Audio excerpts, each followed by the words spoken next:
Welcome to Restaurant Relevance, the podcast, where the goal is to glean operational tactics for restaurant operators from data-driven research, possibly nerding out along the way. I'm Nathan Jarvis. Welcome to those of you who are tuning in.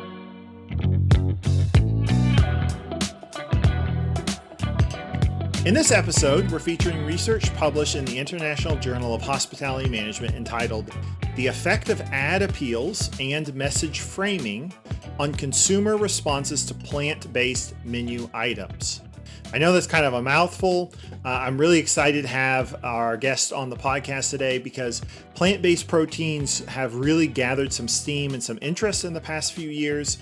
We're seeing it on mainstream and chain menus. And I'm fascinated to see how you could get a guest to possibly try one of these menu items that's built with plant-based proteins. I think it has some really interesting applications. So let's jump right in. We're fortunate to have the lead author of the paper on the podcast today. Tianye is a fourth-year PhD student at Penn State in the School of Hospitality Management under Dr. Anna Matilla. She focuses on marketing, sustainability, and wellness in her research. She's already published 10 articles, which is very impressive. Nice job there. So welcome to the podcast. Thank you, Nathan. Thank you to having me today. And I'm very happy to have the opportunity to share my research here. Wonderful. Thank you for coming. All right. So I always like to start off at the 30,000 foot viewpoint, really high up. So in 2 sentences, would you explain what your study was about? And what you found? Sure.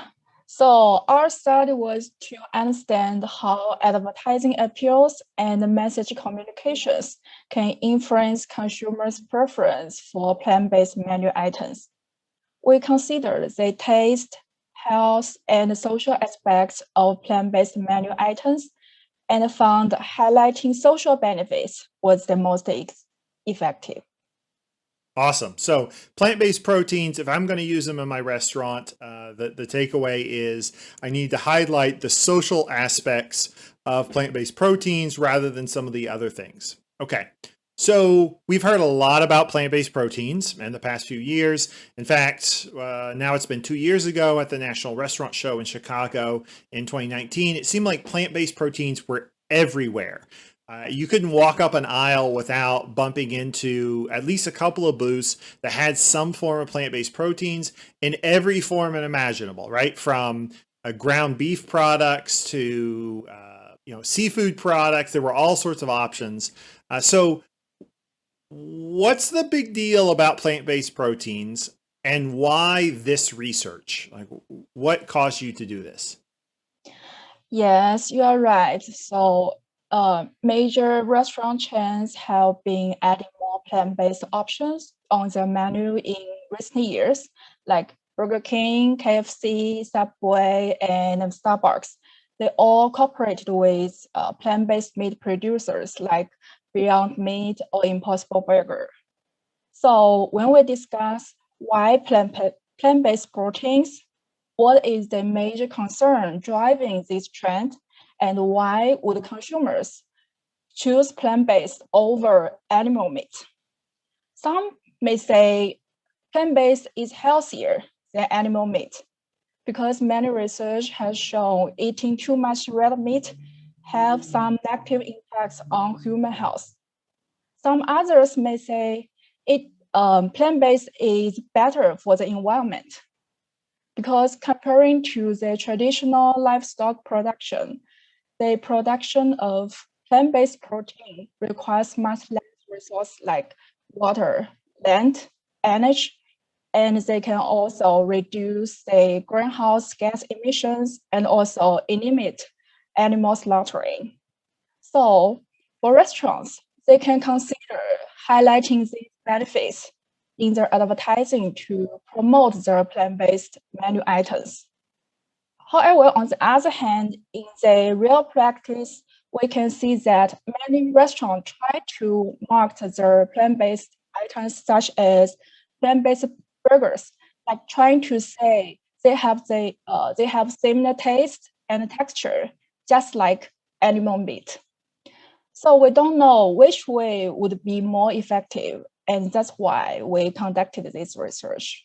Yeah, so it's fascinating. I was reading your literature review, and it's crazy to me that so little research has been done on this in a restaurant setting. I mean, you highlight that some of the research so far has been done in the grocery stores or other consumer settings, but almost nothing in restaurants.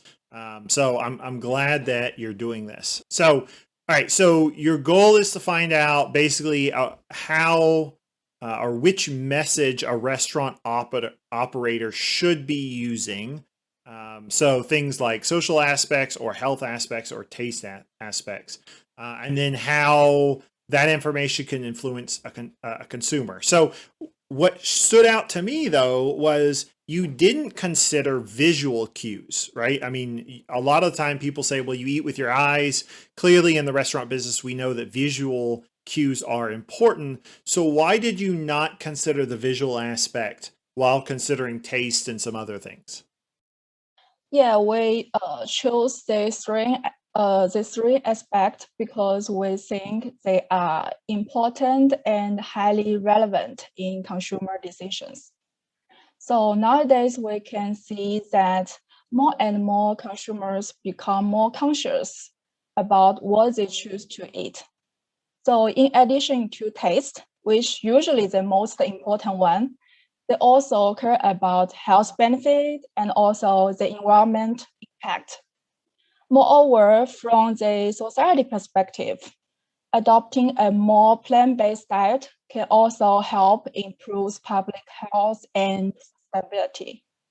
So we are not saying visual cues or other factors are less important, but in this research, it's just an initial step. We tend to focus on these three aspects, and we want to consider more factors in future. Awesome. And since y'all are one of the first researchers to look at this, presumably the visual side hasn't been. Is that correct? Has anyone looked at the visual side of plant-based proteins? I don't think I saw much on this topic. Yeah. Later on, when we talk about what you may want to know next, that certainly could be part of it. And I can see also where the visual aspect is certainly highly dependent on the way the restaurant prepares it, right? Their presentation, although taste also is dependent on that. Whereas social and health aspects are not necessarily as dependent, I would think. So, all right. So before we get into what you found and applying that, obviously the theoretical side of things is important to researchers, right? We talk a lot about theory. We're always trying to take a result and form a theoretical, construct. So what was the theory of your study based upon, or what were some of the theories that you used to frame your study? So I think one key theory we're based on is a warm glow theory, which claims that people will experience some emotional rewards when they feel they are doing something good to others. Like, for example, a sense of pleasure or feel satisfied about themselves. Like, in other words, people will feel good about themselves when they think they are doing something good by chewing, like, even in their food decision. Okay, so and what else? Was that the only theory that you based this research on? So in the second one, I also elaborate a little bit on how ambivalence can play a role in consumer decisions. All right, so we'll come back to ambivalence because I think that's really fascinating to even think about how your guests' ambivalence could play a role here. Yeah. Okay, so your hypothesis, or in non-academic terms, your educated guess here was that a social ad appeal would increase a guest's preference for plant-based proteins, but a health-based ad appeal would not. So why were you thinking that the social ad would work better than the health one? Yeah, in our study, we did find that the social appeal worked better because they can induce positive feelings by doing something good for the society. In contrast, the health appeal was less effective, and we think it might because at this current stage, there are still some arguments and debates on whether plant-based meat are healthier or not than animal meat. But there is much more consistency in terms of its environmental benefit. So that's why I think one possible reason. Gotcha. Okay. So that's how y'all ended up on the social side of things. And ultimately, that's the way your research played out. And all right. So you used MTurk, which we've talked about briefly here on the podcast before, which is an online survey system, correct? Yes. Okay. And then, so what were your participants like? I mean, how well did they match your target population, and like how many participants did you have as part of the study? So in both study, we have around 116 participants, and Okay. they are all US, like adult consumers in the US, and most of them were and 15 years old and had a 4-year college degree. And I think Okay. they are the top consumers of plant-based protein. Usually, like younger generation are more interested in plant-based protein. And they also show more interest in health appeal and as well as they more care about environment. Okay. Awesome. All right. So online survey, and I mean, did you use pictures as part of the survey, or was it only text? You were just providing them information? So in the first study, we provide them a commercial for a plant-based burger. Ah, So okay. it has 3 versions, either with a social appeal, health appeal, or taste appeal. So it's a picture. All right. So you use some sort of a picture with the specific information, marketing it either socially, from a health standpoint, and from a taste standpoint. Okay. Awesome. All right. So I know you had 2 studies. You use these pictures for the first study. So what did you find on that first study comparing social, health, and taste? So in the first study, we found that participants who saw the advertisement with a social appeal were more likely to choose the plant-based burger compared to the beef burger than other conditions. Okay. So, and when you say more likely, do you mean that a larger percentage of the participants were going to choose plant-based over beef, or more that compared to other situations, the percentage of people that wanted the plant-based protein was increased a little bit? So what did that look like? Yeah, it's the later one. So compared to other 2 conditions, the percentage, like the preference increased a little bit. Okay.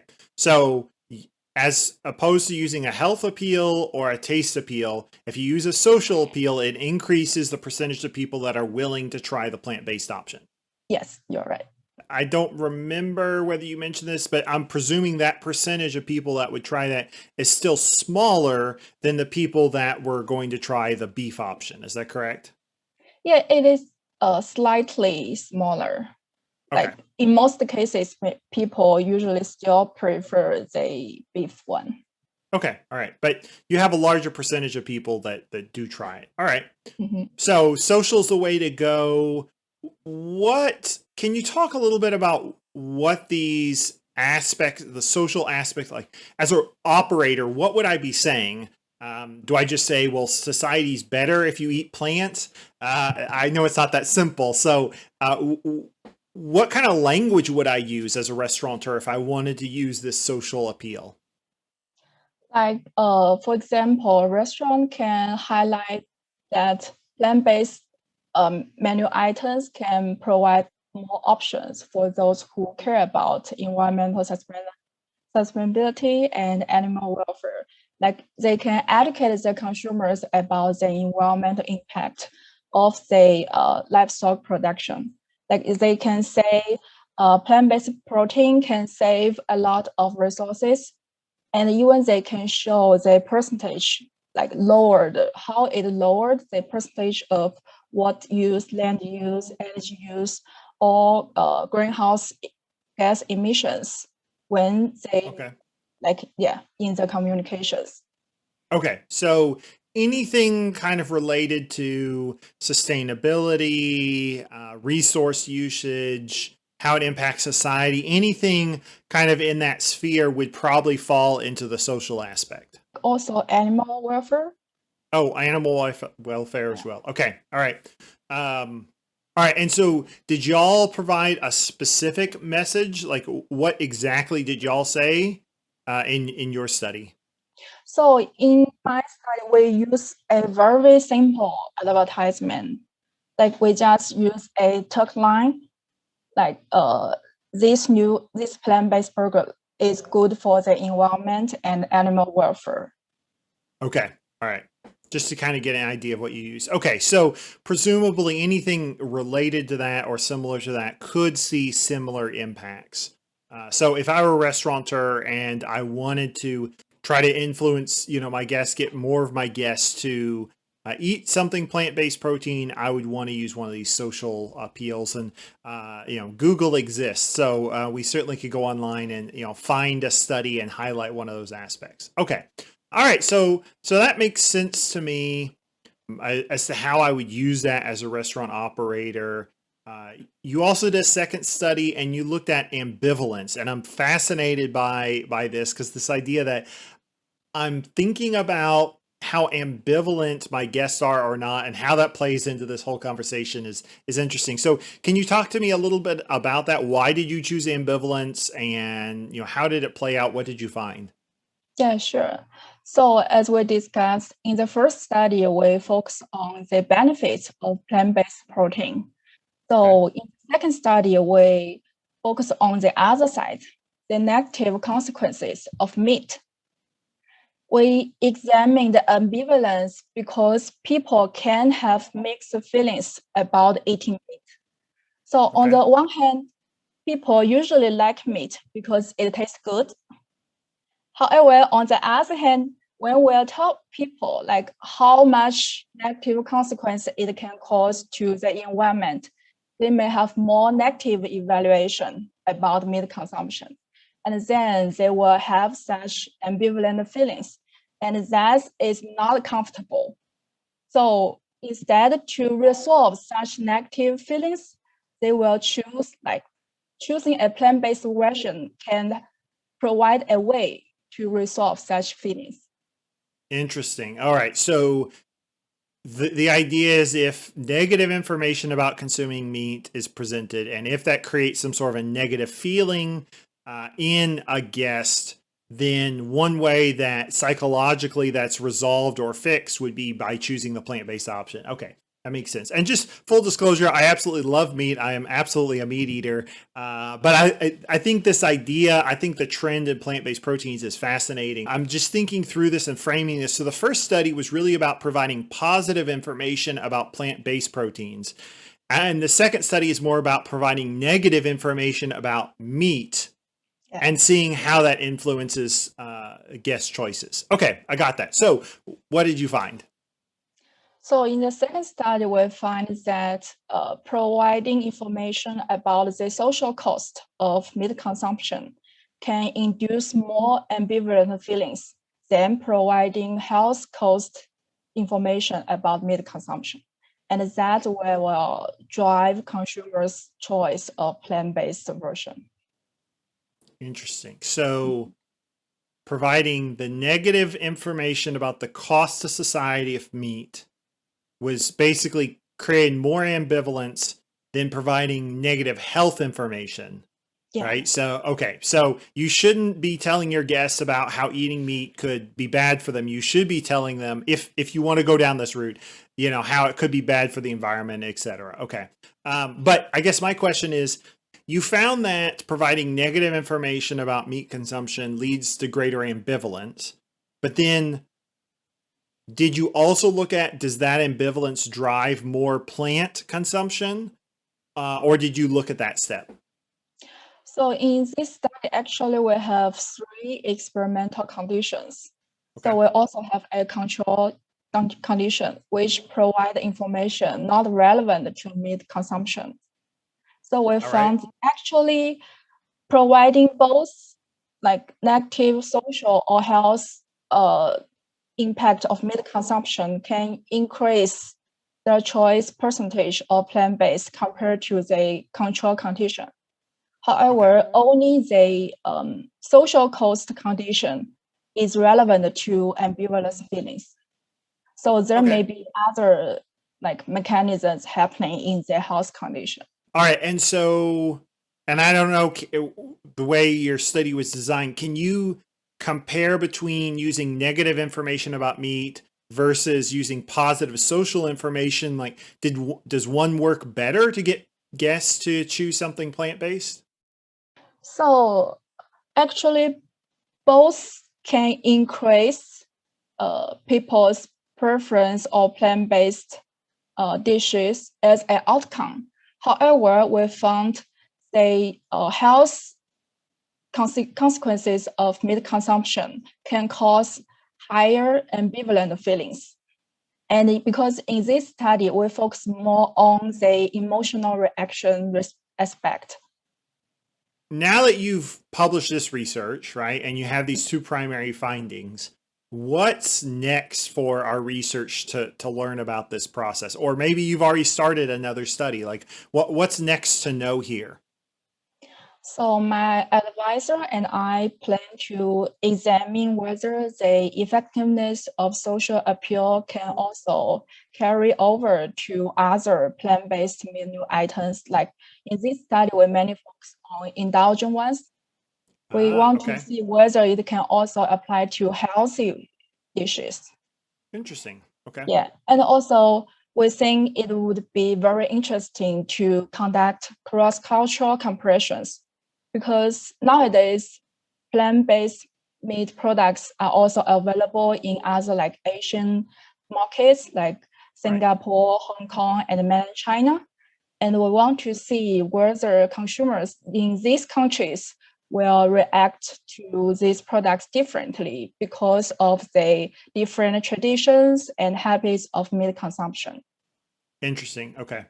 And then presumably, and this may not be your area of research, but you could also, we could extend this and go try to do some sort of a like more real, like an experiment where consumers actually have to choose an option and put money down or be more committed to their choice. Because I know I've seen some studies where asking a consumer to say whether they would prefer something is different than making them actually make that monetary choice. Is that true? Or do you have any background in that? Yeah, I think we hope we can have the opportunity to conduct some field study, like to examine whether this different framing can actually influence the actual choice. Awesome. Yeah. Lots of potential research there. It looks like you're just getting started. Yeah, like what you mentioned before, the visual cues, like we can see when they like they can use different colors or background, like pictures in the advertisement, like green color or red color, how it might influence the food perceptions and choices like that. Okay, awesome. Awesome. Yeah, so lots of interesting things. This is great because we have some initial ideas to base operational decisions off of, but hopefully we'll see some more research from you and your advisor and get some more data on this. So I've tried to apply this a lot, but if you are a restaurant owner or manager, you know, running your own restaurant, what would you do with these findings? Like how would you use your findings to sell plant-based proteins in your restaurant? Yeah, I think it really depends how you want to position a restaurant and who your target consumers are. So for me, I may want my restaurant to provide good food and also good customer service. On the other hand, I also want my restaurant to be socially responsible. So if I would like to introduce plant-based proteins, I would not just focus on like how to convince consumers they just taste just like meat. So I will also explain our like considerations on food sustainability and communicate with my customers how plant-based protein can benefit the environment. I think it will not only encourage consumers to try these plant-based protein dishes, and also it will enhance the positive image of the restaurant. Okay, awesome. All right, anything else you'd like to add about your research, other findings or other things? Yeah, so we can see plant-based protein has been a very hot topic in recent years. So it is what's happening in our industry, and we think it brings both opportunities and challenges to restaurant practitioners. So we think timely research is required to understand our customers' perceptions, which is also very important to for the industry, how to adjust themselves better to this new trend. So we hope to see more studies on this topic in future.